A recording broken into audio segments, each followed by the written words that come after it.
Ce ministère a porté parmi les plus grandes réussites de la dernière décennie et je veux évidemment saluer l'action de Bruno Le Maire, ton action, cher Bruno. Tu es resté 7 ans à Bercy. Grâce à ton travail, à ta détermination, le chômage est au plus bas depuis 40 ans dans notre pays. Le chômage de masse était le fléau de la France, nous n'en parlons plus en tant que tel. Les impôts des ménages et des entreprises ont baissé de 60 milliards d'euros. La France est devenue le pays le plus attractif d'Europe et notre croissance est supérieure à celle de l'Allemagne. Alors qu'avant toi, cher Bruno, on la prenait en exemple. Pour ton courage, parce que tu as été successivement le ministre de la crise Covid, le ministre de la guerre en Ukraine, le ministre de la réindustrialisation aussi. Parce que tu as agi en homme d'État, je veux te témoigner mon admiration et toute mon amitié.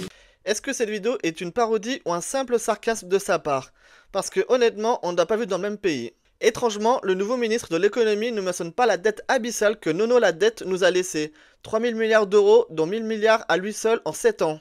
Enfin bref, on a déjà suffisamment parlé. Peut-être que le fait qu'Antoine Armand, le nouveau ministre de l'économie, félicite Bruno Le Maire pour son bilan est déjà un aveu qui ne fera pas mieux. Après tout, peut-être que monsieur Armand a mal interprété ce graphique en le lisant à l'envers.